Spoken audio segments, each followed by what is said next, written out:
India TV YouTube channel को subscribe करें और बेल आइकन दबाएं। अब आप देखने जा रहे हैं इलेक्शन स्पेशल शो चुनाव धमाका। अब चुनावी खबरों की एक भी ब्रेकिंग न्यूज आपसे नहीं छूटेगी। सबसे ताजा, सबसे बड़ा अपडेट, बंगाल में क्या है, रिजर्वेशन का नया दाव, चुनावी रैली में किसने किया, किस पर अटैक, किसने मुसलमानों को वोट के लिए डराया, कहां तोड़ी गई बस, मैं आप तक इलेक्शन की सारी न्यूज पहुंचाऊंगा। और मैं आपको बताऊंगा कि दरअसल इसके पीछे की खबर क्या है, क्योंकि बिना पीछे की खबर को जाने और पहचाने आप अपनी राय नहीं बना सकते। यानी कि न्यूज का व्यू क्या है, यह मैं आपके सामने प्रस्तुत करूंगा। बैटल ऑफ बंगाल में आज का दिन रिजर्वेशन कार्ड का रहा। बीजेपी ने बंगाल चुनाव में रिजर्वेशन का सबसे बड़ा दांव खेला। बंगाल की धरती पर आज ममता बनर्जी और योगी आदित्यनाथ, इन दोनों बड़े नेताओं के बीच में वार और पलटवार जबरदस्त तरीके से हुआ। बंगाल चुनाव की हर खबर की इनसाइड स्टोरी लगातार आपके सामने बताएंगे और उसके पीछे की कहानी भी।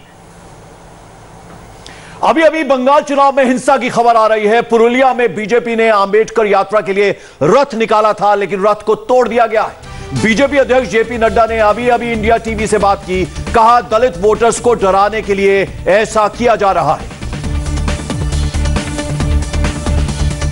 कारदीप से प्रारंभ होनी थी, लेकिन कारदीप के यात्रा को टीएमसी ने वहां तोड़फोड़ की, वहां उसको रोकने का प्रयास किया।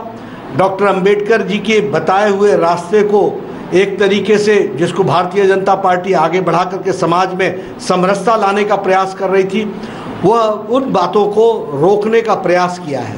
भारतीय जनता पार्टी इसकी घोर निंदा करती है और भारतीय जनता पार्टी एक तरीके से यह भी जानती है कि टीएमसी जान चुकी है कि हार सामने दिख रही है, इसलिए वह अपना बौखलाहट में इस तरीके की घटनाएं कर रही हैं। और पुरुलिया के जिस स्पॉट पर बस टूटी, वहीं पर केंद्रीय मंत्री अर्जुन मुंडा भी मौजूद थे। बस टूटने से वो गुस्से में आ गए और पुलिस अफसर से उलझ बैठे। ये तस्वीर भी जरा देख लीजिए। गाड़ी जा रही है, उस पर हमला कर रहा है लोग। सर ये तो अब जब कंप्लेंट होगी, इन्वेस्टिगेशन होगा तो सर पता जरूर चलेगा किसने तोड़ा, क्यों किया। तो अभी क्या है? अभी सर ये हमारे जो ऑर्डर्स हैं सर, ड्राइवर प्रोटेक्टिव कस्टडी में चूकी है, हम एक सुमो तो कंप्लेंट करके गाड़ी को सीज करेंगे और ड्राइवर का मेडिकल क्यों करेंगे? ये सर हमको ऑर्डर ही मिलेगा। मतलब क्या है इस पर? ठीक है, हमला हो गया, हमारे ड्राइवर को आप कस्टडी में क्यों? वो तो प्रोटेक्टिव कस्टडी है। प्रोटेक्टिव कस्टडी मतलब क्या होता है? प्रोटेक्टिव कस्टडी सर उसको वहाँ पे लिंचिंग होने का हमको अप्रेंशन था, इसलिए उसको हम लोगों ने। तो आपने देखा किस तरह से इस बार फिर जेपी नड्डा की इस रैली में एक बार फिर से हिंसा हुई। जेपी नड्डा के साथ ये पहला मौका नहीं है, ऐसा पहले भी हो चुका है। यानी कि एक राजनीतिक हिंसा का जो इतिहास है वो लगातार बना हुआ है। ज्यादा जानकारी मनीष भट्टाचार्य इस वक्त हमारे साथ दे रहे हैं। मनीष, राजनीतिक हिंसा थमती दिखाई नहीं दे रही है, क्या ये माने कि जब तक चुनाव चलता रहेगा ये सब कुछ लगातार होता ही रहेगा? देखिए, पश्चिम बंगाल में रक्त रंजित राजनीति का इतिहास बहुत पुराना है, ये पृष्ठभूमि बहुत पुरानी है, लेकिन आज की घटना वाकई में चौंकाने वाली है, क्योंकि ये पुरुलिया के मानपुर की ये घटना है। 3 से 4 बजे की जिस वक्त ये रथ रवाना हो रहा था, उस वक्त वहां पर अभिषेक बनर्जी की सभा भी चल रही थी। अभिषेक बनर्जी हालांकि उस वक्त वहां से उड़ गया। उसके बाद तोड़फोड़ हुई रथ में। बीजेपी के नेताओं का कहना है कि ये तोड़फोड़ टीएमसी के कार्यकर्ताओं ने किया। हालांकि 3-4 जो व्यक्ति थे रथ में वो जरूर घायल हुए हैं, और जैसा कि वहां पे पुलिस अधिकारी मौके पर पहुंचे, उन्होंने कहा कि जो रथ के जो ड्राइवर हैं उन्हें प्रोटेक्टिव कस्टडी में ले लिया गया है और रथ को भी सीज कर दिया गया है। कुल मिलाकर मौके पर अभी शांति बना दी गई है, लेकिन हड़कंप जरूर मच गया है, क्योंकि चुनाव से ठीक पहले एक बार फिर से इस तरीके की घटना वाकई में चौंकाने वाली है। धन्यवाद मनीष। और इसमें सबसे बड़ी बात यह है कि एक बार फिर से चुनाव आयोग की भूमिका यहां पर होगी। यह जांच करने का विषय होगा कि आखिरकार इस हिंसा में किसका हाथ हो सकता है, और अगर इसमें टीएमसी की हिंसा में शामिल होने की बात सामने निकल कर आएगी तो ममता बनर्जी के लिए खबर अच्छी नहीं होगी।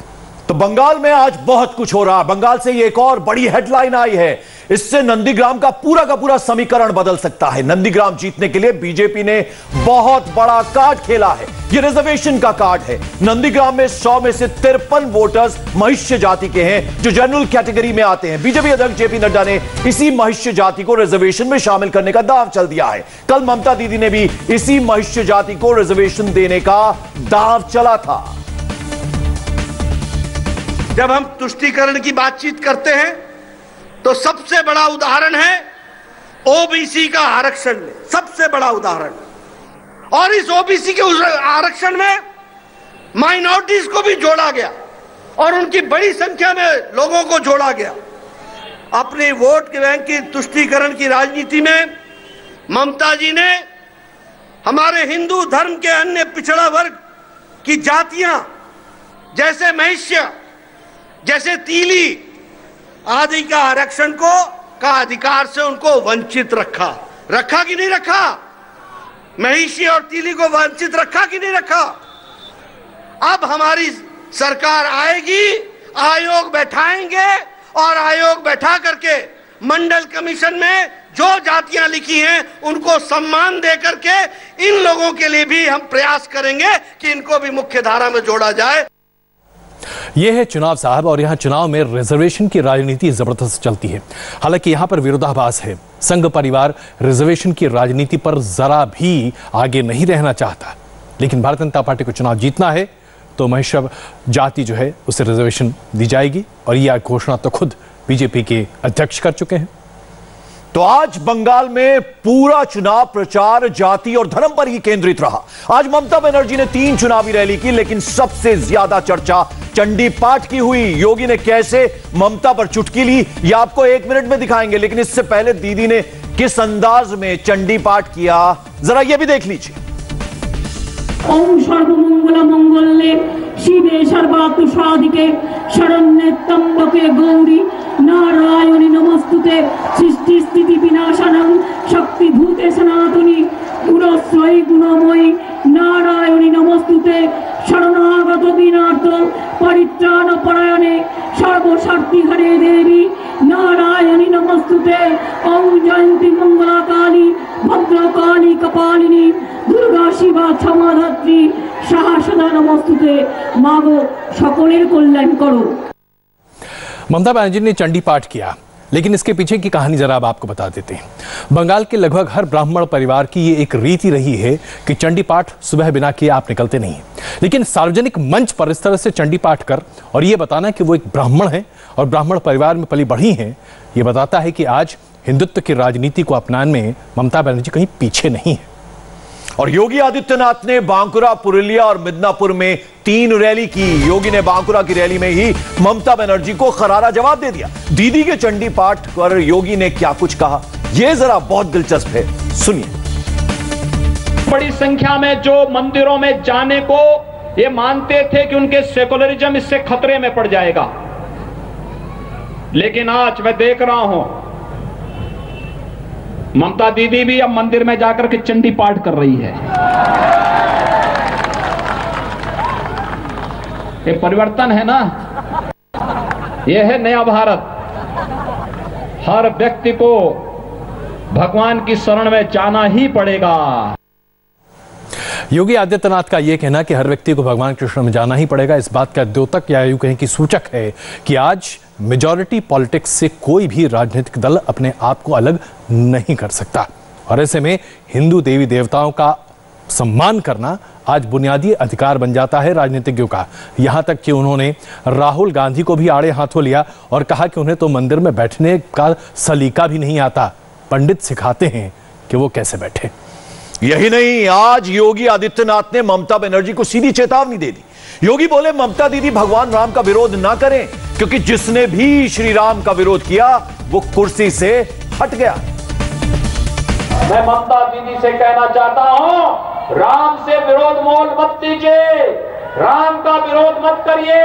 जिसने भी राम का विरोध किया है सत्ता से उसे वंचित होना पड़ा है, और यही कार्य आज बंगाल के अंदर मर्यादा पुरुषोत्तम भगवान श्री राम के जय श्री राम कहने पर प्रतिबंध लगाने के कारण बंगाल की जनता के एक एक जनता के मुंह से शब्द निकल रहा है, जय श्री राम।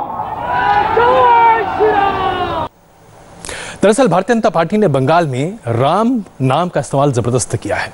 दरअसल बंगाल की संस्कृति अगर उठाकर देखें तो राम के नाम से दिन की शुरुआत होती है। बस फर्क इतना है कि बीजेपी ने बंगाल में जय श्री राम का नारा बुलंद किया, जबकि बंगाल में अभी तक जय सिया राम का नारा बुलंद था। एक छोटा सा बदलाव, लेकिन इससे भारतीय जनता पार्टी के लिए बहुत बड़ा फायदा।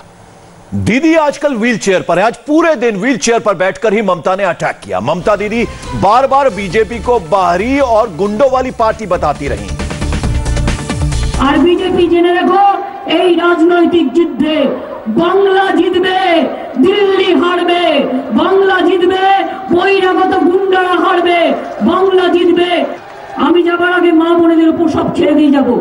মা বোনেরা যেমন এই কদিন একটু রান্না বান্নাও করবেন, বহিরাগত গুন্ডারা আসলে আপনারা একটু দেখে রাখবেন চোখে চোখে। আমি চাই এই নির্বাচনী যুদ্ধে মা বোনেরা সামনে থাক, তপশিলীরা সামনে থাক, আদিবাসীরা সামনে থাক, সংখ্যালঘুরা সামনে থাক, আমার সাধারণ মানুষের সামনে থাক।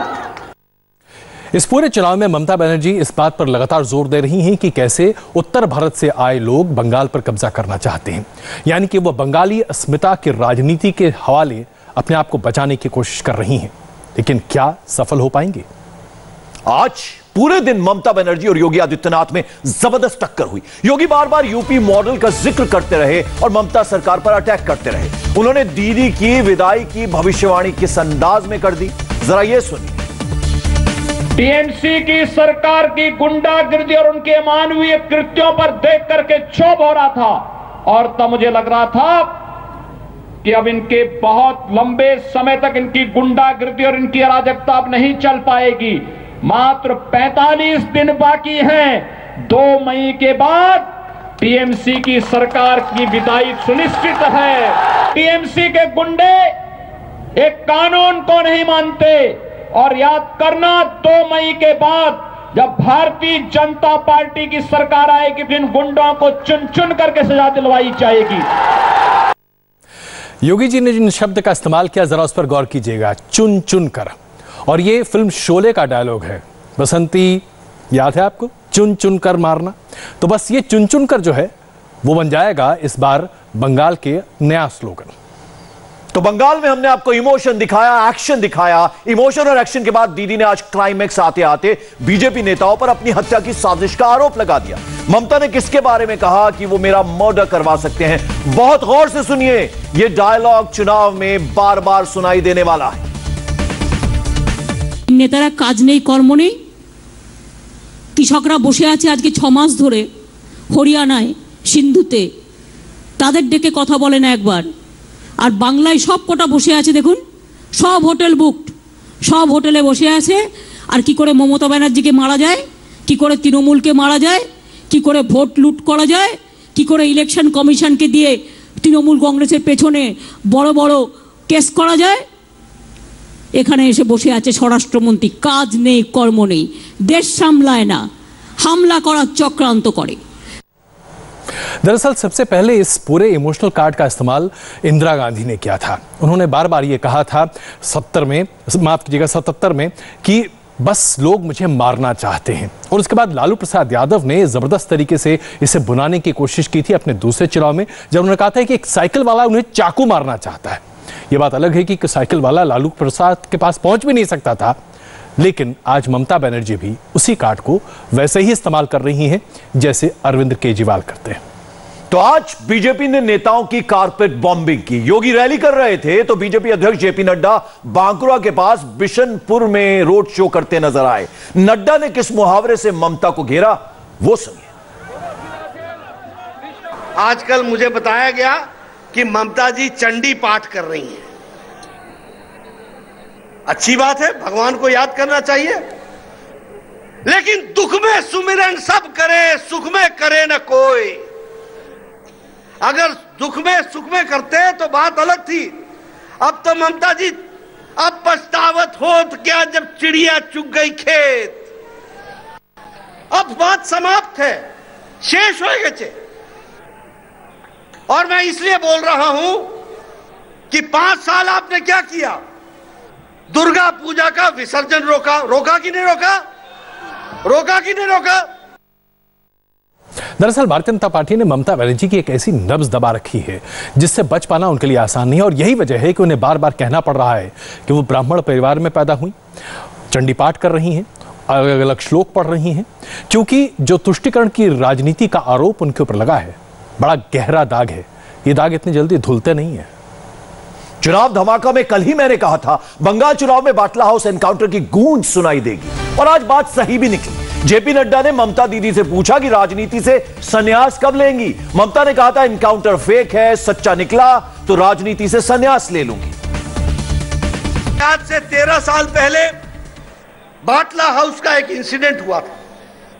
वहां आतंकवादी घुस गए थे, दिल्ली पुलिस उनसे लड़ाई लड़ रही थी। उस लड़ाई में एक हमारा पुलिस का ऑफिसर शर्मा, उसको गोली लगी थी। उस समय एक टेररिस्ट इंडियन मुजाहिदीन का अरीज खान, ये अरीज खान वहां पर गिरफ्तार हुआ था। तो ममता जी ने कहा था ये एनकाउंटर फेक है, फेक, और अगर ये सच्चा होगा तो मैं राजनीति छोड़ दूंगी। अभी अभी कोर्ट ने आदेश दिया है कि इसको फांसी होनी चाहिए, अरीज खान को फांसी होनी चाहिए, और ऐसे लोगों को रहने का अधिकार नहीं है। मैं पूछता हूं ममता जी, अब आप राजनीति से कब संन्यास लेंगी? राजनीति में बयान पलटना बड़ी आसान सी बात है, लेकिन आतंकवाद जैसे मुद्दे पर अगर आप अपने बयान पर नहीं खड़े रहते तो वाकई में नुकसान होता है। धार्मिक तुष्टिकरण का ये आरोप जो कि सोनिया गांधी के ऊपर, जो कि अखिलेश यादव के ऊपर, यहां तक कि ममता बनर्जी के ऊपर लगता रहा है, इससे अब बात पाना, अपने आप को किनारे कर पाना बहुत आसान नहीं है। और आज ही रक्षा मंत्री राजनाथ सिंह ने दासपुर, सबंग और सालबोनी में 3 रैलियां की। जब राजनाथ सिंह के पास सारी खबर रहती है, आज बंगाल में बम मिलने की खबर भी आई तो डिफेंस मिनिस्टर ने इसे चुनावी मुद्दा बना दिया। ये हमारी सरकार बन गई, बहनों भाइयों, कोई मां का लाल पश्चिमी बंगाल में बम नहीं बनाने पाएगा, बम नहीं बनाने पाएगा। अगर बम फेंकेगा, बम बनाने की जो जरूरत करेगा हम उसकी खाट खड़ी कर देंगे, उसको उल्टा कर देंगे। मेरे बहनों भाइयों, आज आपको विश्वास दिलाकर जाना चाहिए। ममता जी, क्या हो रहा है बंगाल? बम बन रहे हैं, कार्यकर्ताओं के ऊपर, नेताओं के ऊपर बम फेंके जा रहे हैं, आम जनता के ऊपर बम फेंके जा रहे हैं, तमाशा बना दिया। कैसे विकास होगा पश्चिम बंगाल जब लोग सुरक्षित ही अपने को महसूस नहीं कर रहे? अब रक्षा मंत्री जी के लिए भी बहुत बड़ा बीड़ा होगा, क्योंकि पश्चिम बंगाल में गली मोहल्लों में सुतली बम बनाने की परिपाटी आज की नहीं है, कम से कम 70 साल पुरानी तो है ही। अब सुतली बम से कैसे बच पाएंगे? लेकिन इतना जरूर है कि पश्चिम बंगाल की राजनीति जो कि रक्त रंजित रही है, जहां पर खून बहाना बहुत ही आम रहा है, वहां कम से कम लगाम लगाने की आवश्यकता बड़ी है। बंगाल से खबरें और भी हैं। राजनाथ सिंह ने जिस बम कांड का जिक्र किया था उसकी तस्वीर आपको दिखाएंगे। बड़ी ब्रेकिंग न्यूज पूरी क्लियर पिक्चर के साथ इस ब्रेक के बाद।